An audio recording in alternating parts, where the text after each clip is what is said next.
specifically product innovation. And in the last few months, we've introduced several new and innovative products. Third, big thrust on digital and technology. India is one of the foremost countries when it comes to use of digital technologies. Aadhaar, starting with Aadhaar to UPI, I think we have become a benchmark for many other countries, including advanced developed countries, in terms of how technology can transform ways of working and doing things. So these are things that we have also embraced as Niva Bupa, and COVID has permitted a lot of these changes to be reflected into customer behavior. So with that, let me spend a few minutes on the broader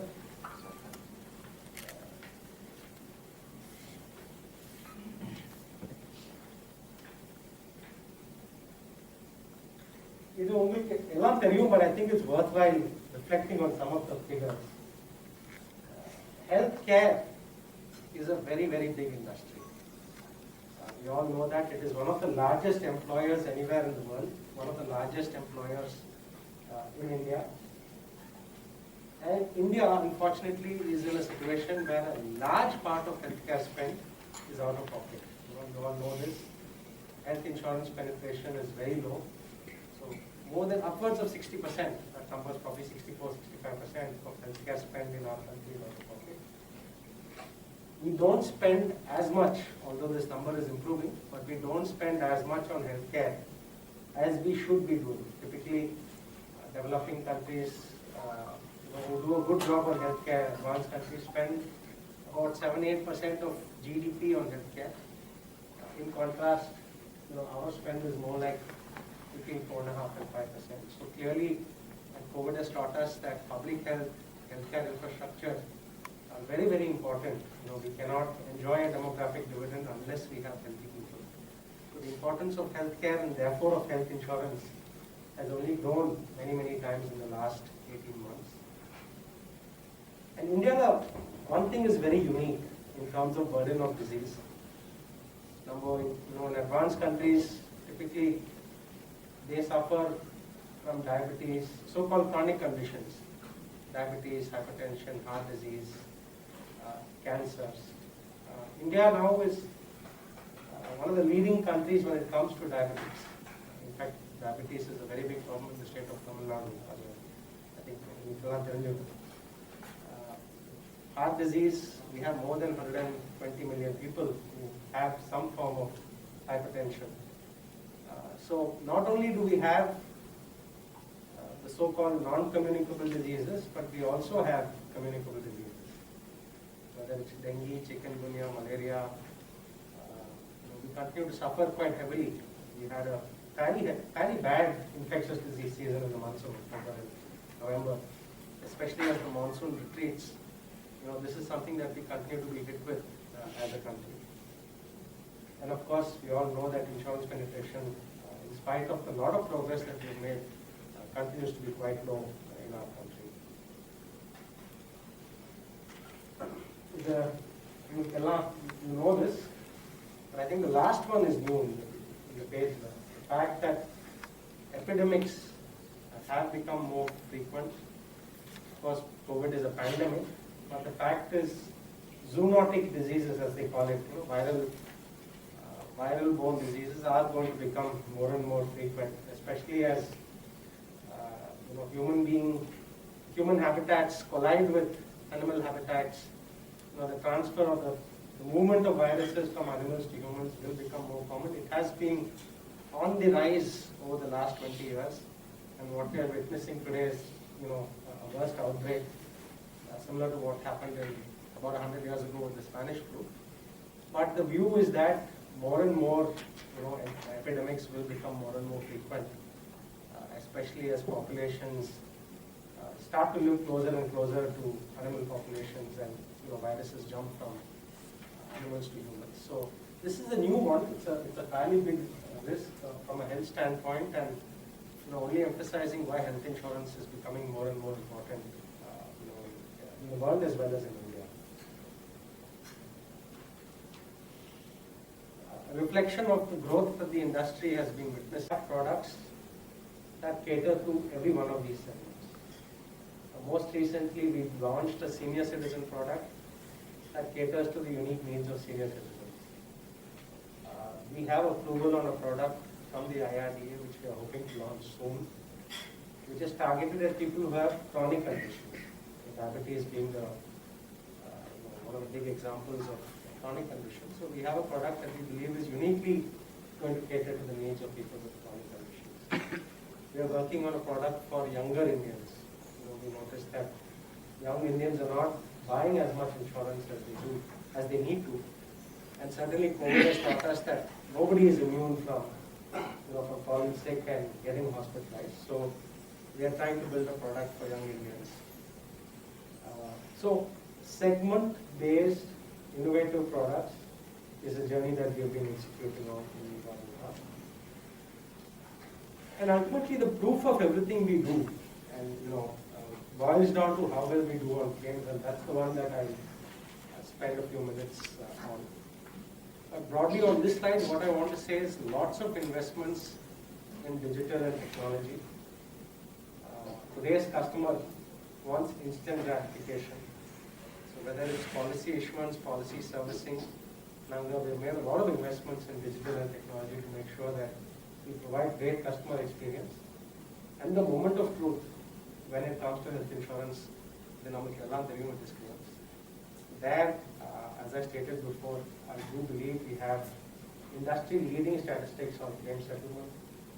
Our promise is 30 minutes cashless. We honor that substantially. In fact, many of our claims get settled in under 10 minutes, under 15 minutes.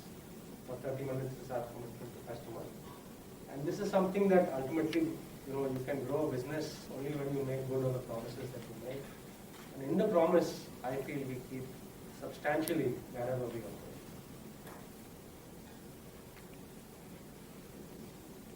And what has this all meant? It has meant that we have grown significantly faster than industry when it comes to health insurance. Last financial year, we grew at 1,000 crores. We want to make sure that we protect at least 10 million Indians. The reason for wanting to do this goes back to the purpose of the company. Is as we execute on this journey, we feel that more and more we will be giving Indians the confidence to access the best healthcare. This is why we want to grow, so that we are able to provide what we believe are best-in-class health protection solutions to more and more Indians. And this market is a very, very important part of our growth story. So with that, let me hand over to my colleague, Ankur, to walk you through our market as well. If we start with the whole of the South market, currently we have around 3 lakh plus, we have covered 3 lakh plus lives. We do around 270 crores of premium as of now in Tamil Nadu, Karnataka, AP, Telangana and Kerala. We are operational today. As we said that last year and this year has been a year where we have really expanded in the southern market. Currently we are operational in 45 offices in this market of South Zone within this 37 cities. So which were a year back we were not even there in 10 cities, which today we have 37 cities cut across. It's not just the Chennai or the Coimbatore, it is also about the branches or the cities like the Vellore, Sanjur, the smaller cities as well. We want to be present in all because our purpose, which Mr. Krishnan also mentioned, is to give Indians the confidence to get best healthcare access. With this purpose in mind, we've ensured that we go down to deep, smaller cities as well, so that we are able to cover, because in the metros we've seen that people still have a lot of opportunities, people still have a lot of, they know health insurance, they still talk about it, they take it. But smaller cities, they do not have it, and that's where it was important for us to go into the smaller cities, smaller towns as well. And that's where you are seeing this. He spoke about, we have been giving claims in COVID times in South market as well. What we have done is 6,500 claims have been settled. In COVID claims have been settled worth around 100 crores of claims, around 100 crores of claims have been paid in the last 1.5 years. And in terms of business, we spoke about we have grown overall in South market as well, similar, even better than the overall country growth. We have grown by 84% in the last 1 year as of now. So this is on where we are today. But when I look at, just to tell you what is the future plan, one, we want to get into, so I spoke about 3 lakh families, 3 lakh individuals are covered today. We should get into next 2 years, we should get into at least 10 lakh lives to be covered by FY24, which would translate into around 800 crores of premium just from the southern market, which is these 5 states.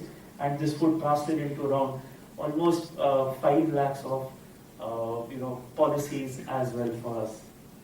But when I'm saying that we will be doing this, let me now get on to how will we do this, because that's also very important in terms of these things. Is we want to get into we want to create a lot of awareness by doing a lot of PTL activities, which is more about ensuring that we are doing activities across the cities to give awareness, which is the parks, which is a lot of activities alongside malls, parks, shopping areas, so that people understand that why health insurance is important. To raise that concept of health insurance, we'll be doing a lot of PTL, and also we have launched our ATL campaign as well, which is also launched. I will show you some glimpse of the campaign as well, which we are doing. This is all to raise awareness of the market, so that we can at least contribute to higher penetration of the health insurance segment in this part of the country.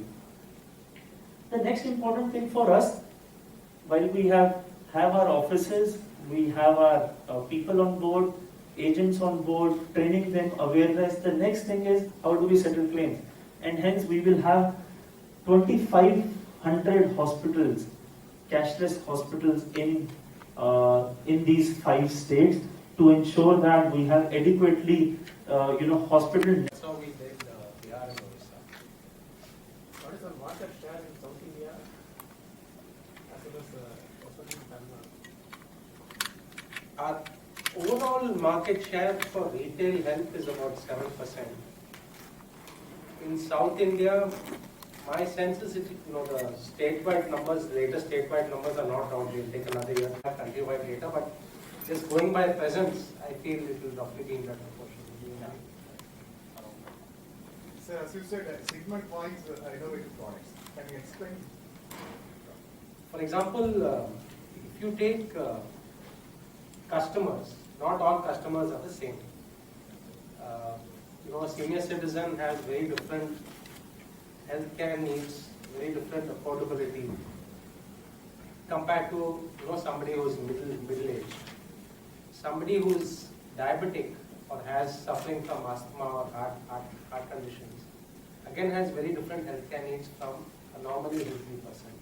So when we set segment specific products, what we mean is looking at the unique needs of that set of customers, whether it's a senior citizen, whether it's people who have diabetes, or whether it's the normally healthy person. Our products cater to those needs and are meant for those segments. So for example, for Company we have a product called Senior First, where it is catering to senior citizens. We have a product called Reassure, which caters to the vast majority of healthy and at-risk people. We are going to be launching a product targeted at diabetics. So that's what I mean when I say segment-specific products. If person has done angiogram or any heart surgery, that person also can. That we do not have a product for yet. It is in our pipeline. So you have any plan for that? Yes, we do have a plan, but it will be sometime next financial year. As you said, 7,500 recruitment you are going to Tamil Nadu. When you are going to create awareness, when you are going to recruit from Tamil Nadu, you said 7,500 people. Starting today. So you are creating awareness, which channel you are, which publication you are releasing, advertisements. So we will create the advertisement for it. So we will use mass media, which is television. So we will For advertise. recruitment also. No. For recruitment, typically our model for recruitment is we establish offices and we do local PR activities. marketing activities locally, because every market is quite different. So that's what we use from our. We also work with third parties when it comes to employee recruitment. We recruit employees and employees in turn recruit advisors. That's how the As model works. I said, you are focusing on the family segment. I mean, women's, they are going to, family women are going to be focused on the particular. You want to talk about that? Yes. So what we'll be doing is, as Mr. Krishna also mentioned, that one of the things how we recruit is we do a lot of local activities. And we understand from our people in local markets in terms of which are the people who are into this financial segment or who are not in the financial segment but they are looking out for some other income opportunity. There we spend a lot of time in understanding and publicize ourselves that we are the ones which they should be choosing. And that's where it's a win-win for both of us, including the women as well. You are offering policies on BMI. Suppose then the person who takes policy on BMI will avail the benefit. After paying 2 months or 1 month or 6 months, is there any cap? Sorry, I've not understood your question. Cap on what? Cap on 6 months or when he will take the benefit, avail the benefit. It can be the policy will remain as a 1-year policy. It will not be a monthly policy. Our policy would be a 1-year policy. What he will be paying is on a monthly basis on that 1 year or 2 years. So policies, currently our products offer 1 year, 2 year and 3 year. So he can take any of these policies, but the payment mode can be changed and he can get into an EMI mode as well. We have tied up with an outsourced partner as well to manage that for us. My question is, so suppose if he Coverage he will have coverage. As per the product, if the coverage is after 30 days, he will get coverage after 30 days. This is the product, whatever is the coverage of the product, he will get that coverage. even if he pays 1 month. Even if he pays 1 month, and if this claim is within that 1 month, he will get that. As long as he is paying the EMI, he will be protected under the product. What is the penetration level, sir? If you take retail health insurance, that penetration is still about 45 million Indians. But if you add up